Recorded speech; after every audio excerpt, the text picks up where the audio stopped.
G'day wine lover, Tom here from Different Drop with a very special guest in Cape McIntyre from Muriduck Estate in the Mornington Peninsula in Victoria. And that's our topic today. We're going to have a quick little chat about Mornington, a premium Australian region that's doing great things with a few varieties in particular.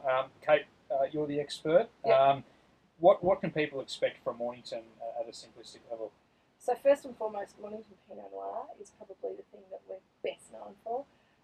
The Mornington Peninsula is cool climate. Yep.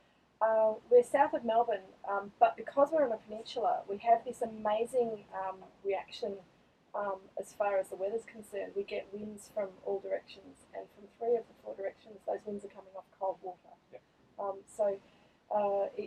It's a unique environment to grow Pinot Noir and Chardonnay, particularly. A little Yep. bit of Pinot Gris works well Yep. down there.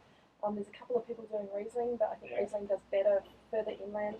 It's a bit too cold for Cabernet, but the warmer sites make beautiful cool climate Shiraz. Yeah, some great Shiraz, some really underrated Shiraz. But I think you hit on the head. Pinot, which is what we're drinking here, is probably the highlight for me, along with Chardonnay. Yeah.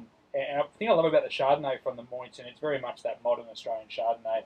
And I don't mean super crisp and lean and chablis, like good balance of acidity, but still loads of fruit.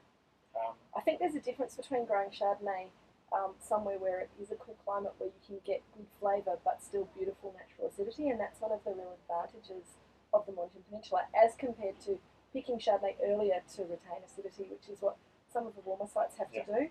And depending on where you hit that, you can get a little bit early and you don't get enough Chardonnay flavour, hit it a bit too late and there's not enough natural acid in the wine.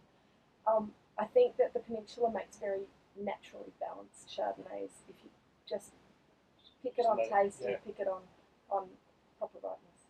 And I think one of the really exciting things happening with the Mornington, which Muriduck are exploring more than anyone, is sub-regionality and different vineyard sites. It's, for those that haven't been there, it's a beautiful spot, but lots of hills and different sort of climates and terroir. Can you give us a quick little insight into what you might expect in the different sort of sub-regions? Yeah, I think we've almost moved past the sub-regional debate to single site debate because the peninsula is so diverse. You have the areas around Muriduck, which is where we are, which is quite close to sea level. Towards the northern part of the peninsula, we're warmer.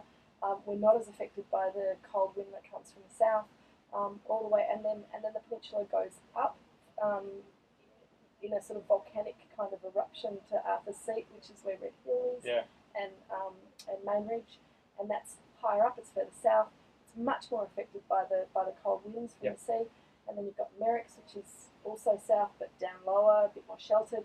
And every corner that you turn, there's a different aspect and there's different characters. It reminds me a little bit of Piedmont in the fact that you drive around and all the different sites around the hill are different. It's not just over here compared to over there. It's minute differences between vineyards that are very close to each other. That's a fantastic comparison. Guys, a region you just need to explore. They talk about the Barossa and Margaret River as sort of premium Australian regions, but Mornington Peninsula in the last sort of decade in particular really kicking goals with just some of the best Chardonnays and Pinots in Australia. So, Kate, thanks very much. Pleasure. This is where you want to start. Muriduck stuff is absolutely terrific, and get down to the Mornington if you can. It's a beautiful place to visit. Definitely. Cheers. Thanks. Cheers.